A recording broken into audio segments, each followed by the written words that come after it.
നമ്മുടെ അവസ്ഥ ഒന്ന് ആലോചിക്കേ. എടോ, ഈ ഉമ്മത്തിനെ പിടിപെട്ടിരിക്കുന്ന ഏറ്റവും വലിയ ക്യാൻസർ എന്തെന്നറിയോ? ഈ ഉമ്മത്തിന് പിടിപെട്ടിരിക്കുന്ന ഏറ്റവും വലിയ ഭവിഷ്യത്ത് നിരാശയാടോ. നിരാശ. ജീവിതത്തിൽ ഏറ്റവും കൂടുതൽ ഇന്ന് അനുഭവിക്കുന്നത് നിരാശയാ നമുക്ക്. പടച്ചവന് സഹോദരൻ പറഞ്ഞു, ഉസ്താദെ 6 കൊല്ലമായി മക്കളില്ലെന്ന്. പടച്ചവന് ഓൻ്റെ സങ്കടം കണ്ടപ്പോൾ ഞാൻ ആലോചിക്കുക, ഇതെന്താ ചങ്ങാതി, 6 കൊല്ലം 60 കൊല്ലമൊന്നും ആയില്ലല്ലോ. എടോ, മക്കളിൽ നമ്മൾ ചിന്തിക്കേണ്ടത് എല്ലാം തീർന്നു ഉസ്താദ്, ഇനി ഒന്നുമില്ല, കൗണ്ടിങ് ഇല്ല, പടച്ചവന് പീരീഡ്സ് ക്ലിയർ ആകുന്നില്ല, ഗർഭപാത്രമില്ല, ഇനി പ്രസവിക്കൂല അല്ലേ.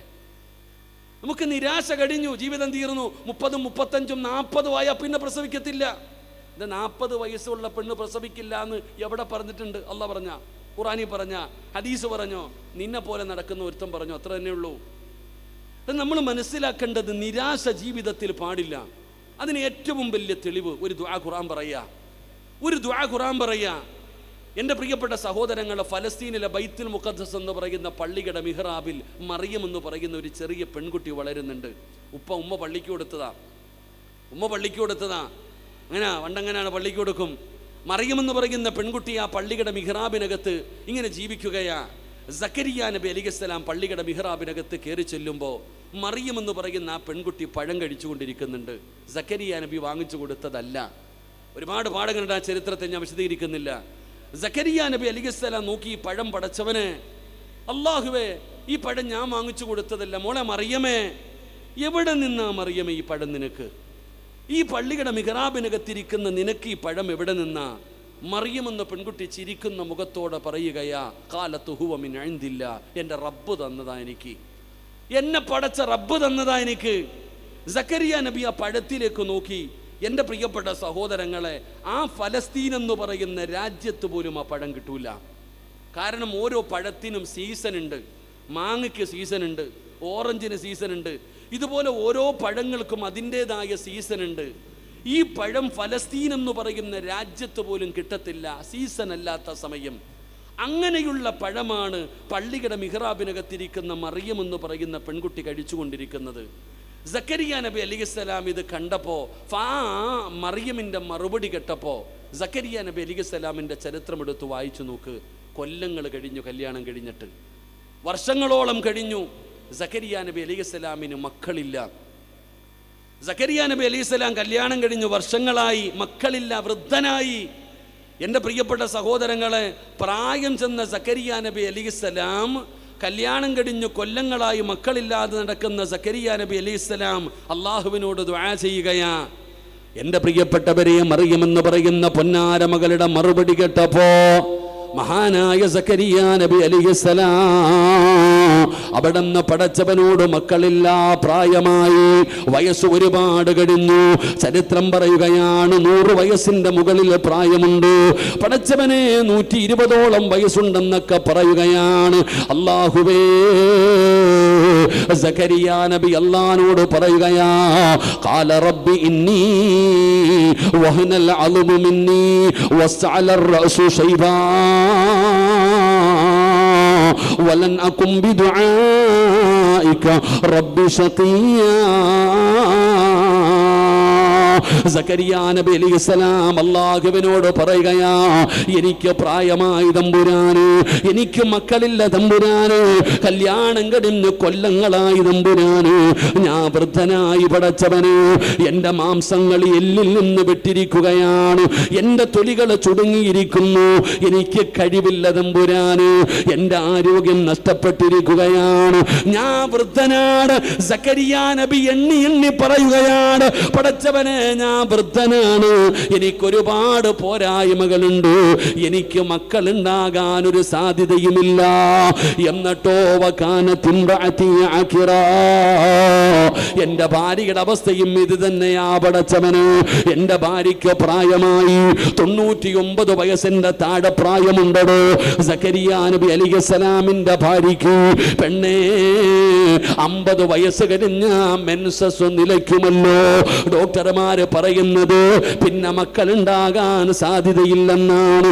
എന്നാ സക്കരിയ നബി അലൈഹിസ്സലാമിന്റെ ഭാര്യയുടെ മെൻസസ് പോലും നിലച്ചു. പെങ്ങള് 99ഓളം വയസ്സ് പ്രായമുണ്ട്.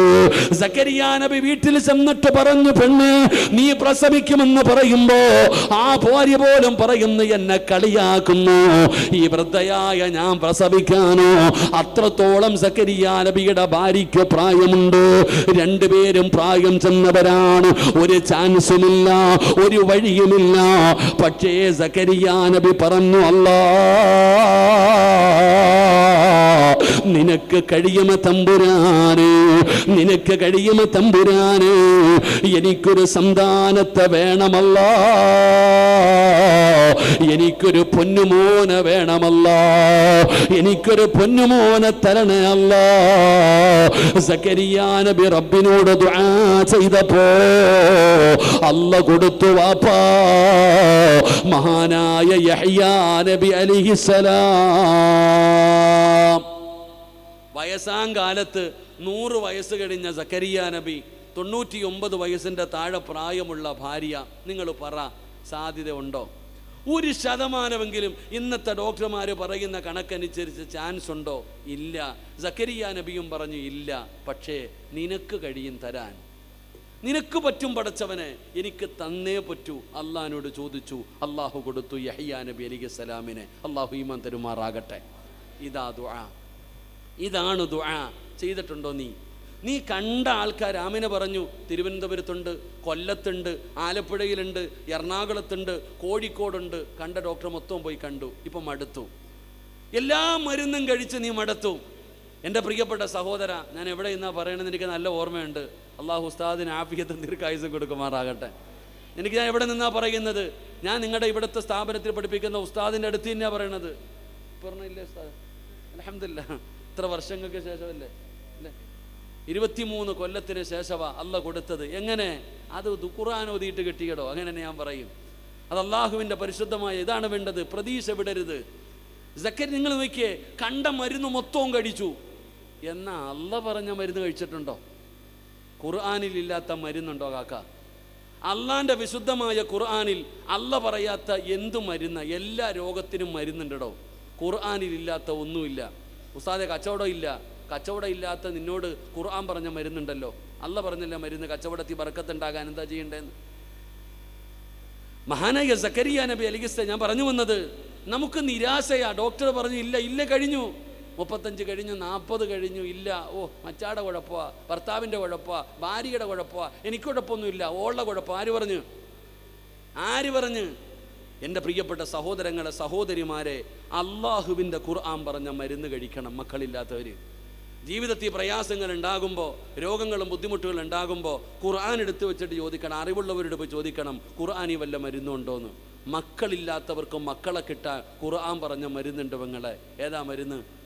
മഹാനായ ഹസൻ ബസ്രി തങ്ങളുടെ ചരിത്രം എടുത്തു നോക്ക്. ഒരിക്കൽ കുട്ടികൾക്ക് പാഠം എടുത്തുകൊണ്ടിരിക്കുക, കുട്ടികൾക്ക് കിതാബ് എടുത്തുകൊണ്ടിരിക്കുക. അപ്പോഴാണ് ഒരാൾ കയറി വന്നു. ഒരാൾ കയറി വന്നിട്ട് പറഞ്ഞു, തങ്ങളെ വെള്ളമില്ല, വല്ലാത്ത ക്ഷാമമാണ്, വെള്ളമില്ല, വലിയ ബുദ്ധിമുട്ടാണ്, മഴയില്ല, വല്ലാത്ത പ്രയാസം, ദുആ ചെയ്യണം, എന്താ ചെയ്യാ?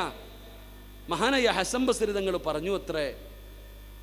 അസ്തഗ്ഫിറുല്ലാഹ് പറഞ്ഞു കേട്ടോ, അസ്തഗ്ഫിറുല്ലാഹൽ അലീം പറഞ്ഞോ. വെള്ളമില്ല അല്ലേ, പറഞ്ഞോളാൻ പോയി. കുറച്ച് കഴിഞ്ഞപ്പോൾ രണ്ടാമതൊരാൾ കയറി വന്നു.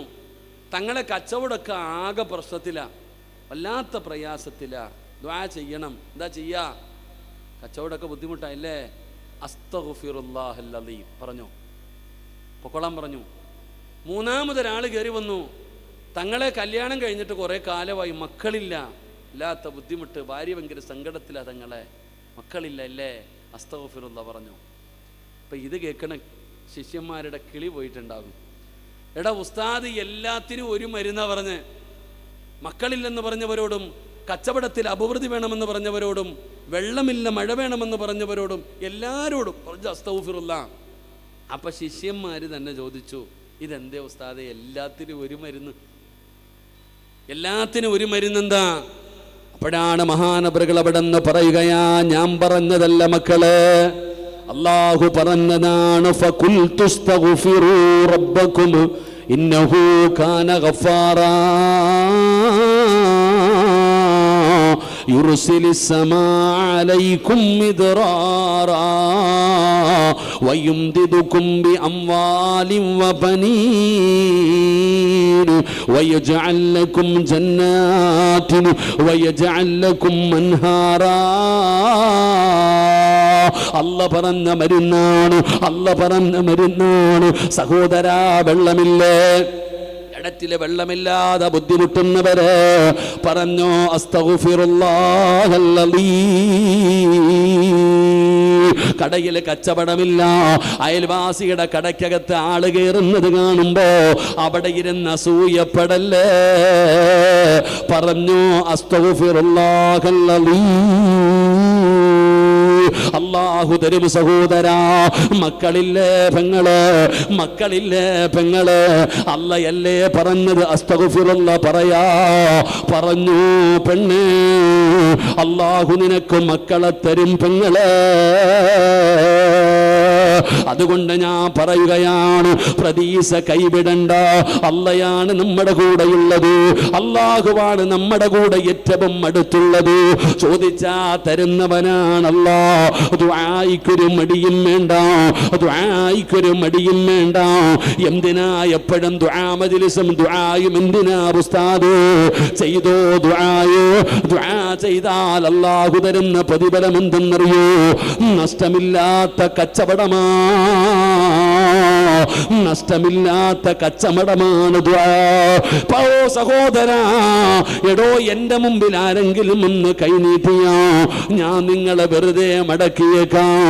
പക്ഷേ ആരെങ്കിലും അല്ലാഹുവിന്റെ മുമ്പിൽ കൈയുയർത്തിയ അല്ലാഹു വെറും കൈയോടെ മടക്കൂല. അവൻ എത്ര മോശക്കാരനാകട്ടെ, അല്ലാഹു വെറും കൈയോടെ മടക്കൂല. അല്ലാഹു മാന്യനാണ്.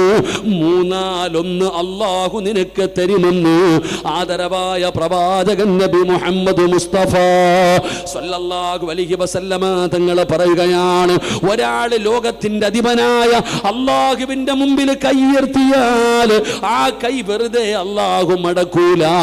എന്തെങ്കിലും ഒന്ന് തരും സഹോദരാ. ഒന്നുകിൽ നീ ചോദിച്ചത്, ഒന്നുകിൽ നീ ചോദിച്ചത് അല്ലാ എനിക്ക് സമാധാനമുള്ള ഒരു ജീവിതം വേണം പടച്ചവന്. ചോദിച്ചാൽ അല്ലാഹു നിനക്കത് തരുമടോ. അല്ലെങ്കിൽ നബി തങ്ങൾ പറയുകയാ, ചോദിച്ചത് അല്ലാഹു തരൂല, അത് പരലോകത്തേക്ക് അല്ലാഹു മാറ്റിവെക്കുകയാണ്. നാളെ മീസാൻ എന്ന് പറയുന്ന ത്രാസിലേക്ക് മാറ്റിവെക്കുകയാണ്. ഇന്ന് നീ സങ്കടപ്പെട്ടു, നാളെ അല്ലാഹു നിനക്ക് സന്തോഷം തരും സഹോദരാ. ദുഃഖിക്കണ്ട, വിഷമിക്കണ്ട. പടച്ചവനെ ഇനി അല്ലാഹു ദുനിയാവിൽ നീ ചോദിച്ചത് തന്നില്ല, ആഖിറത്തിലേക്ക് അല്ലാഹു മാറ്റിവെച്ചില്ല. എന്നാ 3-ാമത്തെ പ്രതിഫലം എന്തെന്നറിയോ? നിനക്ക് വരാനിരിക്കുന്ന ഒരു ശർറ് അല്ലാഹു തട്ടിമാറ്റുമെന്ന് നബി മുഹമ്മദ് മുസ്തഫ സല്ലല്ലാഹു. ഒന്നുകിൽ നീ ചോദിച്ചത് തന്നെ അല്ല തരും, ഇല്ലെങ്കിൽ അല്ലാഹു അത് പരലോകത്തേക്ക് മാറ്റിവെക്കും. നീ ഇത്തിരി വിഷമം കിട്ടിയില്ലല്ലോ, വേണ്ട, നാളെ മീസാൻ എന്ന് പറയുന്ന ത്രാസിൽ നന്മ കൊണ്ടുവന്ന് ഇങ്ങനെ ഇടും. ഇത് ഏതാ അല്ലാ? നീ ദുനിയാവി വെച്ചൊരു ദുആ ചെയ്തില്ലേ, അന്ന് തന്നില്ല, അത് ഇന്ന് തരികയാണ്. അപ്പം മനുഷ്യൻ പറയൂ അത്രേ, ദുനിയാവി വെച്ച് ചെയ്ത ഒരു ദുആയും സ്വീകരിക്കാതിരുന്നാൽ മതിയായിരുന്നു, കാരണം ഇവിടെ കിട്ടുമല്ലോ. അപ്പം ഒന്നീ ദുനിയാവിൽ അല്ലെങ്കിൽ ആഖിറത്തിൽ, ഇല്ലെങ്കിലോ എനിക്കും നിങ്ങൾക്കും വരാനിരിക്കുന്ന ഒരു ഷർറ് ഈ കാണുന്ന ദുആ കൊണ്ട് അല്ലാഹു തട്ടിമാറ്റി തരും. അല്ലാഹു നമുക്ക് ഈമാൻ തരുമാറാകട്ടെ, അല്ലാഹു നമുക്ക് ഈമാൻ തരുമാറാകട്ടെ. അതുകൊണ്ട് എൻ്റെ പ്രിയപ്പെട്ട സഹോദരങ്ങളെ, മുഅ്മിനീങ്ങളെ, ദുആയിലൊരു മടിയും കാണിക്കരുത്. ദുആ ചെയ്യണം എപ്പോഴും അല്ലാഹുവിനോട്, ഇഖ്ലാസ് ഉണ്ടാകണം, ആത്മാർത്ഥമായി ദുആ ചെയ്യണം. ചുമ്മാ കിടന്നിട്ട് വിളിച്ചു പോയിട്ട് കാര്യമൊന്നുമില്ല. അതിന് ഒരുപാട് മണിക്കൂർ നിലവിളിച്ച് ദുആ ചെയ്യണമെന്നൊന്നുമില്ല. പറയുന്നത് ഒരു വാക്കാണെങ്കിലും അത് അല്ലാഹുവിൽ വിശ്വാസത്തോടു കൂടി പറയണം. ഏതുപോലെ ഒരിക്കൽ ഉമർ ഇബ്നുൽ ഖത്താബ് റളിയല്ലാഹു തആല അൻഹുവിൻ്റെ കാലഘട്ടത്തിൽ ഉമർ തങ്ങൾ രാത്രിയിൽ ഇങ്ങനെ നടന്നു വരുമ്പോൾ ഒരു ചങ്ങാതി ഉമർ തങ്ങളുടെ എതിരെ നടന്നു വരുന്നുണ്ട്. യാദർശികമായി രണ്ടുപേരും കണ്ടുമുട്ടി, രണ്ടുപേരും മുഖാമുഖം കണ്ടു. ഇനിയിപ്പോൾ ഒരു വഴിയില്ല. അപ്പോൾ ഉമർ തങ്ങളുടെ എതിരെ വരുന്നവൻ്റെ കയ്യിൽ 2 കുപ്പി കള്ളിരിക്കുന്നുണ്ട്. കള്ളും പിടിച്ചോണ്ടാ വരുന്നത്. ഇപ്പുറത്ത് വരുന്ന ചങ്ങാതി എന്ന് പറഞ്ഞാൽ റഹ്മാനായ അല്ലാഹ്, വെട്ടുണ്ട് തുണ്ടൻ രണ്ടിൻ്റെ ആളാ. ഖലീഫ ഉമറാണ് വരുന്നത്. ഒരു രക്ഷയില്ല, ഉമർ എങ്ങാണം പിടിച്ച തീർന്നു. ഈ മനുഷ്യൻ്റെ ഏറ്റവും വലിയ സങ്കടം എന്തെന്നറിയോ? ഉമർ നിങ്ങൾ വിചാരിച്ചിരിക്കണത് ഈ ചങ്ങാതി നല്ല ചങ്ങാതിയാന്നാ, നല്ലവനാണെന്ന്. കാരണം അങ്ങ് കോലം കൊണ്ടെങ്ങനെ ഈ മനുഷ്യന് വല്ലാത്ത സങ്കടമായി. രണ്ടുപേരും മുഖാമുഖം ഇങ്ങനെ നടന്നു വരികയാണ്. ഈ മനുഷ്യൻ കണ്ണടച്ചു പിടിച്ചു. ചരിത്രം പറയുന്നു ഇദ്ദേഹം കണ്ണടച്ചു പിടിച്ചു. എന്നിട്ട് ആ നടന്നു വരുന്ന വഴിയിൽ അള്ളാഹിനോട് പറഞ്ഞു, പടച്ചോനെ ഞാൻ ചെയ്യുന്നത് തെറ്റാ അല്ലാ, ഞാൻ സമ്മതിച്ചു, ഞാൻ ചെയ്തത് തെറ്റാ, ഞാൻ സമ്മതിച്ചു. പടച്ച റബ്ബേ ഇനി ഒരു കാലത്തും ഞാൻ ചെയ്യൂല. അള്ളാഹുവേ ഇനി മരിക്കണ കാലം വരെ കൈകൊണ്ട് പോലും ഞാൻ ഈ കള്ളു തൊടൂല്ല. അല്ലാ പടച്ച റബ്ബേ ഇന്ന് ഉമറിൻ്റെ മുമ്പിൽ നീ എന്നെ രക്ഷപ്പെടുത്തണം.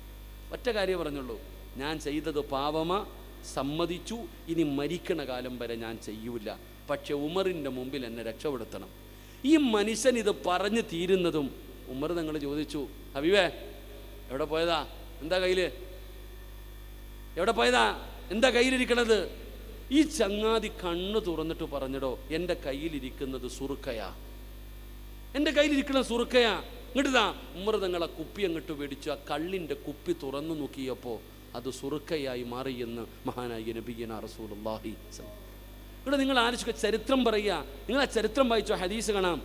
എൻ്റെ പ്രിയപ്പെട്ടവർ, ആ സുറുക്ക തുറന്നു നോക്കിയപ്പോൾ ആ കുപ്പി, ആ കള്ളിൻ്റെ കുപ്പി തുറന്നു നോക്കിയപ്പോൾ അത് സുറുക്കയായി മാറി. ഇത് ഹദീസിൽ കാണാം. ഉമർ നിങ്ങളുടെ ചരിത്രം വായിച്ച് നോക്കുക, നമുക്കിത് കാണാൻ കഴിയും. അപ്പം എന്ത് ധൈര്യത്തിലായി ഈ മനുഷ്യൻ ഇത് പറഞ്ഞത്? അവിടെയാ എൻ്റെ റബ്ബെന്നെ കൈവിടില്ല എന്നുള്ള വിശ്വാസം. ഒറ്റ വാക്കേ പറഞ്ഞുള്ളൂ, അല്ലാ ഇനി മരിക്കണ കാലം വരെ തൊടൂലല്ലാ, ഞാൻ ചെയ്യില്ല, അല്ലാക്ക് പുറത്തുതാ, ഒരൊറ്റ വാക്ക്. ഇതാണ് ദുആ. ഈ പ്രതീക്ഷയോടുകൂടി വേണം നമ്മൾ ദുആ ചെയ്യാൻ. ഞാൻ ചോദിക്കട്ടെ, നിനക്ക് എന്താ ഇത്ര മടി? ഈ ഇരിക്കണ ഓരോ മനുഷ്യനോടും ചോദിക്കട്ടെ, നീ ചോദിച്ച എന്താ അല്ല നിനക്ക് തരാത്ത ഒന്ന് പറ. ഞാനോ നിങ്ങളോ അള്ളാഹുവിനോട് ചോദിച്ച എന്തേ അല്ല തരാത്ത? ചോദിച്ചതൊക്കെ തന്നിട്ടില്ലേ? എൻ്റെ കഴിവില്ല അള്ളാഹിന്. അതുകൊണ്ട് അള്ളാഹുവിൽ പ്രതീക്ഷ വെച്ചുകൊണ്ട് ദുആ ചെയ്യും. അങ്ങനെ ദുആ ചെയ്യുന്നവർക്കാണ് അള്ളാഹു ഫിർദൗസ് ഒരുക്കി വെച്ചിരിക്കുന്നത്. അള്ളാഹു ആ കൂട്ടത്തിൽ നമ്മളെ പെടുത്തുമാറാകട്ടെ. അള്ളാഹു ആ കൂട്ടത്തിൽ നമ്മളെ പെടുത്തുമാറാകട്ടെ. അള്ളാഹു ഇന്ന് ഈ മജ്ലിസിൽ നടക്കുന്ന ദുആയ്ക്ക് അള്ളാഹു ഇജാബത്ത് നൽകി അനുഗ്രഹിക്കുമാറാകട്ടെ. അപ്പം എൻ്റെ പ്രിയപ്പെട്ട സഹോദരങ്ങളെ, സമയം 10 മണിയായോ? സമയം 10 മണിയായോ? ബാസിയാർ 10 മണി വരെ എന്നാ പറഞ്ഞ, 10 മിനിറ്റും കൂടെ ഉണ്ട്. ഇൻഷാ അല്ലാഹ് ഒരു നന്മ കൂടെ പറഞ്ഞ് ദുആ ചെയ്ത് പിരിയ. അള്ളാഹു ഈമാൻ തരുമാറാകട്ടെ. ഒരെണ്ണം കൂടെ പഠിച്ചൂടെ? നിർത്തണോ പറയണോ? പറയണോ നിർത്തണോ? ഒരു നന്മ കൂടെ. മൂന്നാമത്തെ സ്വഭാവം എന്താ? അള്ളാഹുവിന്റെ പരിശുദ്ധമായ ഖുർആൻ പറയുന്ന മൂന്നാമത്തെ സ്വഭാവ ഗുണമെന്തെന്നറിയോ? വകാനൂ ലനാ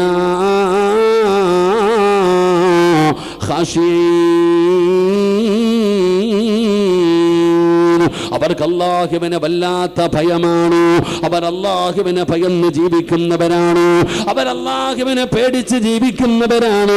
അവരുടെ മുമ്പിൽ അല്ലാഹുവിന്റെ പേര് പറഞ്ഞാൽ, അല്ലാ എന്ന് പറഞ്ഞ ഭയമാണ്, അല്ല എന്ന് പറഞ്ഞ പേടിയാണ്.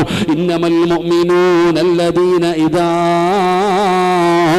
ദുകിറല്ലാഹു വജിലത് ഖുലൂബുഹും വഇദാ തുലിയത് അലൈഹിം ആയാതുഹു زادتهم إيمانا وعلى ربهم يتوكلون. അല്ലാഹുവിനെ കുറിച്ച് പറയപ്പെട്ട് കഴിഞ്ഞാൽ അവരുടെ കണ്ടടങ്ങൾ നിറയുകയാണ്, കൈകാലുകൾ വിറയ്ക്കുകയാണ്, ഹൃദയങ്ങൾ പിടയ്ക്കുകയാണ്. പടച്ചവനെ, ജീവിതത്തിൽ വന്നുപോയ പാപങ്ങളൊക്കെ ഓർമ്മ വരികയാണ്. അവനെല്ലാം അല്ലാഹുവിലേക്ക് ഏറ്റുപറഞ്ഞുകൊണ്ട് പശ്ചാത്തപിച്ചുകൊണ്ട് അവനെ തൗബ ചെയ്തുകൊണ്ട് തവക്കലേൽപ്പിച്ച് അവൻ മടങ്ങുമെന്ന് ഖുർആൻ പറയുമ്പോ, സഹോദരാ, ആർക്കാ അല്ലാഹനെ പേടിയുള്ളത്? നമുക്ക് അല്ലാഹനെ പേടിയില്ലടോ. അല്ലാഹനെ കുറിച്ച് നമുക്കറിയില്ലടോ. അല്ലാഹുവിനെ കുറിച്ച് എന്ത് അറിവാണ് നമുക്കുള്ളത്? ഏതെങ്കിലും ഒരു അമുസ്ലിമായ സഹോദരൻ നിന്നോട് ചോദിക്കുകയാ, അല്ലായാരാ? നീ എന്ത് പറഞ്ഞു കൊടുക്കും സഹോദരാ? എന്നെ സൃഷ്ടിച്ചത് അല്ലാഹുവാണ്, ഈ ലോകത്തിന്റെ അധിപൻ അല്ലാഹുവാണ്, ഭക്ഷണം തരുന്നവൻ അല്ലാഹുവാണ്, മരിപ്പിക്കുന്നവൻ അല്ലാഹുവാണ്. ഒരു 5 മിനിറ്റ് കൊണ്ട് പറഞ്ഞു തീർക്കാൻ കഴിയുന്ന അറിവല്ലാതെ എന്തറിവാ അല്ലാഹനെ കുറിച്ച് കുറിച്ച് പറഞ്ഞു കൊടുക്കാനുള്ളത്. പഠിക്കണം സഹോദര, അള്ളയാരാണെന്ന് അല്ലാഹുവിനെ കുറിച്ച് മനസ്സിലാക്കി കഴിഞ്ഞാൽ നമുക്ക് പേടി വരുമടോ. പാപം ചെയ്യാൻ നമുക്ക് പേടിയാ, തെറ്റ് ചെയ്യാൻ നമുക്ക് പേടിയാ. അല്ലാഹു കാണുന്നുണ്ടെന്നുള്ള ഒരു ഓർമ്മ നമുക്ക് കടന്നു വരികയാ. എന്റെ പ്രിയപ്പെട്ട സഹോദരങ്ങളോട് പറയുകയാണ്, അല്ലാഹുവിനെ ഭയന്നുകൊണ്ട് ജീവിക്കൂ, ജീവിതത്തിൽ മാറ്റം വരുത്തൂ. ചെറുപ്പക്കാരാ, ഉസ്താദന്മാര് പരിശുദ്ധമായ ഖുർആനിന്റെ ആയത്തുകൾ ഓതിയിട്ട് നിങ്ങളോട് പറഞ്ഞു തരുമ്പോ, പടച്ചവനെ ഉസ്താദേ, ജീവിതം ആസ്വദിക്കാനുള്ളതാണ്, ജീവിതം സുഖിക്കാനുള്ളതാണ്, ഞങ്ങളുടെ ജീവിതത്തിൽ ഒരു മാറ്റമില്ല എന്ന് പറഞ്ഞുകൊണ്ട് നടക്കുന്നവരുണ്ടല്ലോ. സഹോദരാ, ഇല്ല സഹോദരാ, ഈ ജീവിതം ആസ്വദിക്കാനുള്ളതല്ല, അല്ലാഹുവിനെ വഴിപ്പെട്ടുകൊണ്ട് ജീവിക്കുന്നതിന് വേണ്ടിയാ അല്ല നമ്മളെ പടച്ചിരിക്കുന്നത്. അതുകൊണ്ട് എൻ്റെ പ്രിയപ്പെട്ടവരോട് പറയുകയാണ്, ദീനനുസരിച്ചു കൊണ്ടുള്ള ഒരു ജീവിതമാണ് നമുക്ക് വേണ്ടത്. അല്ലാഹുവിനെ ഭയന്ന് വേണം ജീവിക്കാൻ. നമ്മുടെ വീടുകൾ ദീനുള്ള വീടാകണം, നമ്മുടെ ഭാര്യ ദീനുള്ള ഭാര്യയാവണം, നമ്മുടെ മക്കള് ദീനുള്ള മക്കളാകണം. അൽഹംദുലില്ലാ, അവിടെയാണ് ഇതുപോലെയുള്ള സ്ഥാപനത്തിന്റെ മഹത്വം മനസ്സിലാകുന്നത്. അല്ലാഹുവേ, ചെറുപ്രായം മുതൽ അല്ലാഹുവിന്റെ പരിശുദ്ധമായ ഖുർആൻ പഠിക്കുന്ന ഹാഫിളീങ്ങളായ മക്കള്, എൻ്റെ പ്രിയപ്പെട്ട സഹോദരാ, എത്ര ഭാഗ്യമാണ് ഈ മക്കൾ അല്ലാഹുവിന്റെ ഖുർആൻ പഠിച്ചു കഴിഞ്ഞു. അൽഹംദുലില്ലാ, ഒരു കുടുംബം നേരെയാകുകയല്ലേ. ഒരുപാട് മക്കൾ ഇവിടെ പഠിക്കുന്നുണ്ടല്ലോ. പടച്ചവനെ, നാളെ കുടുംബ ജീവിതത്തിലേക്ക് കിടക്കുന്ന ഒരു പൊന്നുമോളുണ്ടല്ലോ. അതാ നബിതങ്ങളെ പറഞ്ഞില്ലേ, ഏത് വിവാഹത്തിന് പോകുമ്പോഴും നമ്മൾ കേൾക്കുന്ന ഒരു ഹദീസാണ്. ഉസ്താദന്മാര് പറയാറുണ്ടല്ലോ, തുൻകഫുൽ മർഅത്തുൽ അർബഈൻ, 4 കാര്യങ്ങളെന്ന് പറയുകയാ. സമ്പത്തല്ല, സൗന്ദര്യമല്ല, കുടുംബമഹിമയല്ല, ഫൽഫറു ബിദാത്തി ദീനിനെയാണ് പരിഗണിക്കേണ്ടത്. ഈ യതീംഖാനയിൽ പഠിക്കുന്ന പൊന്നുമോള്, അല്ലാഹുവേ, കോടിക്കണക്കിന് സ്വലാത്തുകളെ പറഞ്ഞ പൊന്നുമോളല്ലേ, അള്ളാന്റെ ഖുർആൻ പഠിച്ച പൊന്നുമോളല്ലേ, അല്ലാഹുവിനെ ഭയന്ന് ജീവിച്ച പൊന്നുമോളല്ലേ. പറയാൻ വലിയ തറവാട്ടുത്തരമൊന്നുമില്ലടോ, കോടാനുകോടി സമ്പത്തില്ലാത്തവളായിരിക്കാം, പക്ഷേ ദീനുണ്ടടോ, ദീനുണ്ടടോ. എന്റെ പ്രിയപ്പെട്ട സഹോദരിമാരോട് പറയുകയാ, നിങ്ങളോടുള്ള വെറുപ്പ് കൊണ്ടല്ല ഉസ്താദന്മാര് വാഴ്ന്നു പറയുമ്പോ പെങ്ങളെ, നിങ്ങളുടെ ഒരുപാട് നിങ്ങളുടെ കുറ്റങ്ങൾ പറയുന്നത് നിങ്ങളോടുള്ള വാസി കൊണ്ടല്ല. പെണ്ണെ, നീ രക്ഷപ്പെട്ട, നീ നല്ലവളായ വീട് നന്നായി പൊന്നുമോളെ. ഒരു പെണ്ണ് നന്നായാൽ പടച്ചവനെ ആ വീട് നന്നായടോ. വാപ്പ നല്ല മനുഷ്യനാണ്, വാപ്പ നല്ല മനുഷ്യനാണ്, ഭാര്യ നല്ലവളല്ല. വാപ്പ നല്ല മനുഷ്യനാണ്, ഭാര്യ നല്ലവളല്ലെങ്കിൽ മക്കള് തലതിരിഞ്ഞു പോകുമടോ, മക്കള് വഴിപിടച്ചു പോകുമടോ. പെങ്ങളെ, വെറുതെ പറഞ്ഞതല്ല സഹോദര. ആലിമാകട്ടെ, പണ്ഡിതനാകട്ടെ, ആരുമാകട്ടെ, ഭാര്യ നല്ലവളല്ലെങ്കിൽ മക്കള് തലതിരിഞ്ഞു പോകുമടോ. ഞാൻ വെറുതെ പറഞ്ഞതല്ല. 950 വർഷക്കാലം ദഅവത്ത് നടത്തിയ നബിയാ ശൈഖുൽ അംബിയാ നൂഹ് നബി അലൈഹിസ്സലാം. അല്ലാഹുവിന്റെ പ്രവാചകനാണ് നൂഹ് നബി. 950 വർഷക്കാലം ദഅവത്ത് നടത്തിയ നബിയാണ്. ഭാര്യ അല്ലാഹനെ കൊണ്ട് വിശ്വസിച്ചില്ല, ഭാര്യ അല്ലാഹനെ കൊണ്ട് വിശ്വസിച്ചില്ല. തന്റെ പൊന്നാര മകന് തൂഫാൻ എന്ന് പറയുന്ന വെള്ളത്തില്, ആ ജലപ്രളയത്തിൽ മുങ്ങിച്ചാകുമ്പോ, യാ ബുനയ്യാ, നൂഹ് നബി വിളിക്കുന്നു, പൊന്നുമോനെ, ഉപ്പാടെ പൊന്നുമോനെ. ഉപ്പ പറയുന്നത് കേൾക്കടാ മോനെ, ഈ കപ്പലിലേക്ക് കേറടാ. ഇന്നത്തെ ദിവസം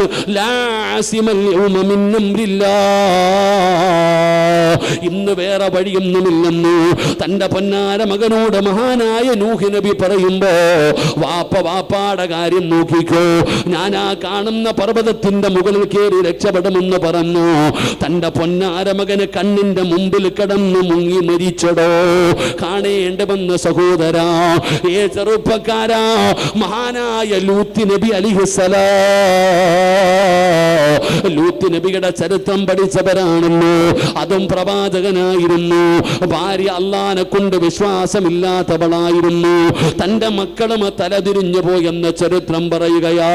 അള്ളാഹു പറയുകയാ, ഈ പ്രവാചകന്മാരുടെ ഭാര്യമാരെ പോലെ നിങ്ങളാകല്ലോ എന്ന് ഖുർആൻ ഖിയാമത്ത് നാട് വരെയുള്ള പെണ്ണുങ്ങളോട് പറയുമ്പോ, സഹോദരി, നീ നല്ലവളാകണം മോളെ. നീ നല്ലവളായാൽ കുടുംബം നന്നായി. പെങ്ങള്, ദീനുള്ള പെണ്ണിനെ വിവാഹം കഴിക്കാൻ പറയാനുള്ള കാരണം എന്താ? ഒറ്റ ചരിത്രം പറഞ്ഞുകൊണ്ട് നിർത്തുകയാ. മഹാനായ സയ്യിദുനാ ഉമർ ഇബ്നുൽ ഖത്താബ്, ഉമർ തങ്ങളെ രാത്രിയിൽ ഇങ്ങനെ ഇറങ്ങി നടക്കാറുണ്ട്. തന്റെ ജനതയെ കുറിച്ച് പഠിക്കുന്നതിന് വേണ്ടി, അവരുടെ പ്രയാസങ്ങളെ കുറിച്ച് അറിയുന്നതിന് വേണ്ടി ഖലീഫ ഉമർ തങ്ങൾ ഇങ്ങനെ ഇറങ്ങി നടക്കുമ്പോ ഒരു വീടിന്റെ പരിസരത്തുകൂടെ നടന്നു പോവുകയാണ്. വീടിനകത്ത് വഴക്ക് നടക്കുകയാണ്. ഉമർ തങ്ങൾ നോക്കുമ്പോ ഒരു വീടിനകത്ത് ഒരു ഉമ്മയും മകളും കൂടെ വഴക്ക് കൂടുകയാ. ഉമ്മ പറയുന്നു, മോളെ, പാലില് വെള്ളം കലർത്തു മോളെ. മൃതങ്ങൾ ഒളിഞ്ഞു കേട്ടതല്ല, നടന്നു പോകുന്ന വഴിയിൽ വഴക്ക് കേട്ടപ്പോ ഒന്ന് നിന്നുപോയതാണ്. ഉമ്മ മകളോട് പറയുകയാ, പാലിൽ വെള്ളം കലർത്താൻ. മകള് പറഞ്ഞു, പാപവാ ഉമ്മ, ഇത് വഞ്ചനയാ ഉമ്മ, ഇത് തെറ്റാ ഉമ്മ, ഞാൻ ചെയ്യില്ല. മകളോട് ഉമ്മ പറയുകയാ, പാലിൽ വെള്ളം കലർത്തടി. മകള് പറഞ്ഞു, ഉമ്മ, ഖലീഫ ഉമറാണ് രാജ്യം ഭരിക്കുന്നത്. ഉമറങ്ങാണ് മറിഞ്ഞ നമ്മളെ വെറുതെ വിടത്തില്ല ഉമ്മ. ആ പൊന്നുമകൾ ഉമ്മയോട് പറയുമ്പോ ഉമ്മ ചോദിക്കുകയാ, ഉമർ എങ്ങനെ അറിയാനാണ്? ഉമർ കടന്ന് ഉറക്കമായിരിക്കും. ഈ രാത്രിയിൽ നമ്മുടെ വീടിനകത്ത് വെള്ളം കലർത്തുന്നത് ഉമർ എങ്ങനെ അറിയാനാ? നിന്നോട് വെള്ളം കലർത്താനാ പറയുന്നത്. ആ മകള് പറഞ്ഞ മറുപടി എന്തെന്നറിയോ? ഉമ്മ, ഖലീഫ ഉമർ ഉറങ്ങുമായിരിക്കും, ഖലീഫ ഉമർ അറിയുന്നില്ലായിരിക്കും. പക്ഷേ ലോകത്തിന്റെ അധിപനായ അല്ലാഹ് കാണുന്നുണ്ട് ഉമ്മ. ഇന്നി അഖാഫുല്ലാഹ്. ഉമർ തങ്ങളുടെ കണ്ണ് നിറയുകയാണ്. വീട്പടച്ചവനെ, ഉമർ തങ്ങൾ ആ വീടിനടയാളം വെച്ചു. രാവിലെ സുബഹി നമസ്കാരം കഴിഞ്ഞു. ഒരാളെ പറഞ്ഞു വിട്ട ആ പെൺകുട്ടിയെ കുറിച്ച് പഠിക്കാൻ ആ വീട്ടിലേക്ക് കടന്നു ചെന്നപ്പോ ആ പൊന്നാര മകൾ യതീമായിരുന്നു. ആ പെൺകുട്ടി യതീമായ ഒരു പൊന്നുമോളാണ്. ഉമ്മ നല്ലവളാണ്. ഉമ്മ പാലിൽ വെള്ളം കലർത്തുന്നവരല്ല. പിന്നെ എന്തിനാണ് കലർത്താൻ പറഞ്ഞതെന്നറിയോ? ആകെ ഉള്ളതൊരു ഒട്ടകമാണ്. ആ ഒട്ടകത്തിന്റെ പാല് കറന്നു കൊടുത്ത് കിട്ടുന്ന പൈസ കൊണ്ടാണ് ആ കുടുംബം കഴിയുന്നത്. ഒരാഴ്ചയായിട്ട് പട്ടിണിയാണ്. ഒട്ടകത്തിന് പാലില്ലാത്തത് കാരണം ഒരാഴ്ചയായി അവര് ഭക്ഷണം കഴിച്ചിട്ട് അപ്പോഴാണ് ഒരൽപ്പം പാല് കിട്ടിയത്. ഉമ്മ പറഞ്ഞു, വെള്ളം കലർത്തി കൊടുത്താ വല്ലതും കിട്ടുമല്ലോ, അതുകൊണ്ട് നമുക്ക് ഭക്ഷണം കഴിക്കാമല്ലോ. അപ്പോഴാണ് ആ മകള് പറഞ്ഞത്, അല്ലാഹ് കാണുന്നുണ്ടെന്ന്. ഉമർ തങ്ങൾ നേരെ വീട്ടിലേക്ക് കടന്നു ചെന്നു. ഒരു രാജ്യത്തിന്റെ പ്രധാനമന്ത്രിയാണ്, ഒരു രാജ്യത്തിന്റെ പ്രസിഡന്റാണ്. തന്റെ ആൺമക്കളെ വിളിച്ചിട്ട് പറഞ്ഞു, മക്കളെ, സമ്പത്തില്ലടാ, വലിയ കൊട്ടാരമില്ല, ഒരു പാവപ്പെട്ട ഒരു പെണ്ണുണ്ട്, അവൾക്ക് അല്ലാഹുവിനെ വല്ലാത്ത പേടിയാ, അവൾ അല്ലാഹുവിനെ പേടിയുള്ളവളാ, എനിക്ക് വിവാഹം കഴിക്കണമെന്ന് ആഗ്രഹമുണ്ട്, പക്ഷേ പ്രായം ചെന്നത് കാരണം എനിക്ക് പറ്റൂല. ഉമർ തങ്ങൾ ചോദിക്കുകയാണ്, രണ്ടാമക്കളെ വിളിച്ചു. ഖലീഫ ഉമർ തങ്ങൾ രണ്ടാമക്കളെയും വിളിച്ചു. എന്നിട്ട് പറഞ്ഞു, നിങ്ങൾ ആരെങ്കിലും ആ പെൺകുട്ടിയെ കെട്ടുമോ? ഉമർ തങ്ങളുടെ പൊന്നാര മകൻ പറഞ്ഞു, എനിക്ക് വേണം ബാപ്പാ, എനിക്ക് വേണം. അല്ലാഹുവിനെ ഹൃദയത്തിൽ കൊണ്ടു നടക്കുന്ന ആ പെണ്ണിനെ എനിക്കാണ് വേണ്ടതെന്ന് പറഞ്ഞ് വിവാഹം കഴിക്കുകയാ. ഇതാണോ ഹൃദയത്തിൻ്റെ അകത്ത് അല്ലാഹ് ഉണ്ടാകണം? ദീനുള്ള പെണ്ണിനെ വിവാഹം കഴിക്കണം.